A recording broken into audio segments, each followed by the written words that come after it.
It's 3:03 p.m. Eastern time here in New York City. Giannis Antetokounmpo is somewhere abroad, ready to be traded. Oh, look where I am right now. That is the Kaseya Center, the home of the Miami Heat. And we have learned in the last half hour, it is also the home of Giannis Antetokounmpo for the foreseeable future. Oh, we got Giannis. We got Giannis. Giannis is going to Miami. Let's go.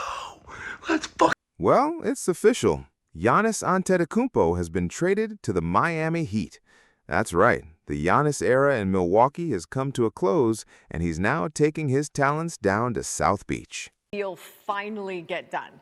Guys, this was a 13-month trade saga for Giannis Antetokounmpo and the Milwaukee Bucks. Just to put it plainly, Giannis felt like his time was up with the Bucks a calendar year ago. The Bucks at every turn did everything they could to try to keep him. They fought this right until the end with Giannis to try to win around him. They depleted their assets, their salary books as well. But Giannis informed the team numerous times that it was time for both sides to move on, that he would not sign a long-term contract extension. So now for the Bucks, several weeks ago, they opened up for business. They started negotiating with several teams, and they really started to focus in on the Miami Heat and the Boston Celtics over the last few weeks. Co-owner Jimmy Haslam came out a period of time ago and made it very clear that by the draft, the Bucks wanted to know whether Giannis was going to commit long-term or they would move him. Giannis was not willing to commit long-term, so they are now...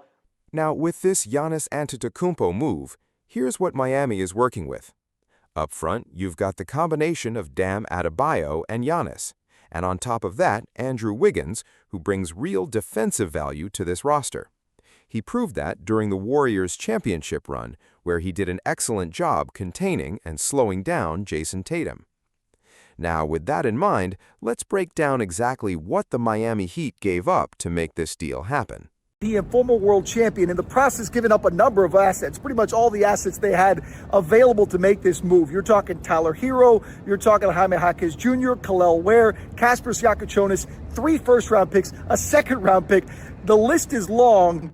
And some feel like, this is too much. They feel like the Miami Heat, even with adding Giannis, that they're not quite there. They're not impressed. On the Miami side, I feel like they've given up so much. They did get a lot, but now just because you have a talented player, you have to structure the team. You have to now build an elite team around Giannis, and you've given away a ton of assets. Are they going to be elite next year? They still have a lot of room that they have to fill out on the Miami side. And Giannis Antetokounmpo. Giannis Antetokounmpo, he's won Defensive Player of the Year. Bam probably should have won it, right? 1 or 2 years. That doesn't move you because of the fact that they're missing or they're lacking a whole lot of shooting? Offense sells tickets. It does. And I know defense wins championships, but look at the history of the last 10 years. You can have great defensive guys. You got to be able to put the ball in the basket. You got to be able to make free throws. Those two guys don't make free throws, and they got to make mid-range shots, intermediate shots, three-point shots. Bam and Giannis, I don't think this is a good fit. I wish Tyler. Now, here's something worth noting. Chris Haynes, the well-respected NBA insider who's built a strong reputation for reliable reporting over the years, had indicated prior to this trade that Giannis was actually more interested in joining Boston. Miami, according to those reports, wasn't necessarily his top choice of destination.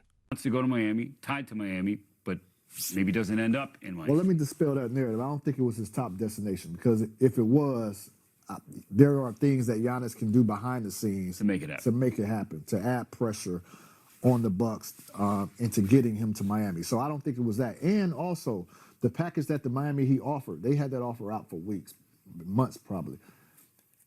It was lightweight. You're lightweight going to gut your team to get Giannis. And I don't know that Giannis wants to go to a team where it's going to be Milwaukee again.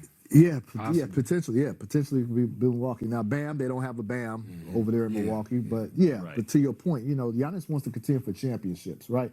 And so it would be some other players involved if it is indeed Boston. But essentially, you're doing a star for star swap, right? And you step into an already championship contender. Now, here's the thing. I completely understand the concern. You heard Avery Johnson bring it up, you heard Chris Haynes touch on it, and you also heard Richard Jefferson echo similar thoughts. And with this particular trade, yes, the Miami Heat gave up a significant amount. There's no denying that. You absolutely want to surround your core with more perimeter threats.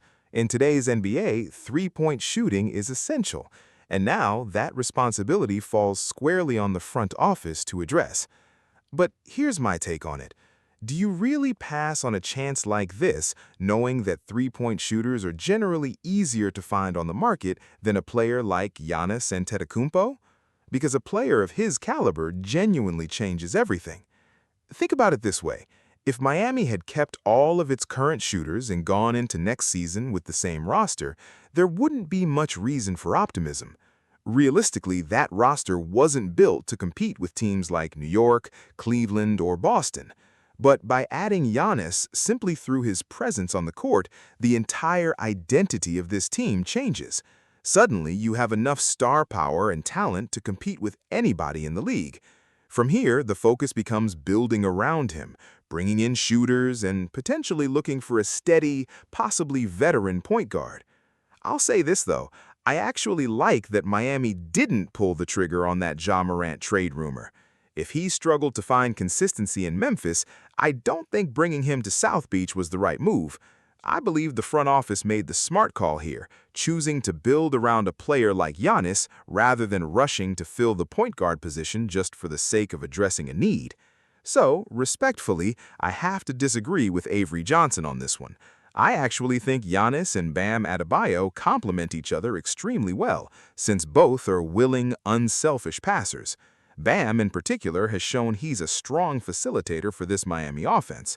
So, I don't know. Let me know what you all think. What I do know is that this is just the beginning, and the balance of power in the Eastern Conference has already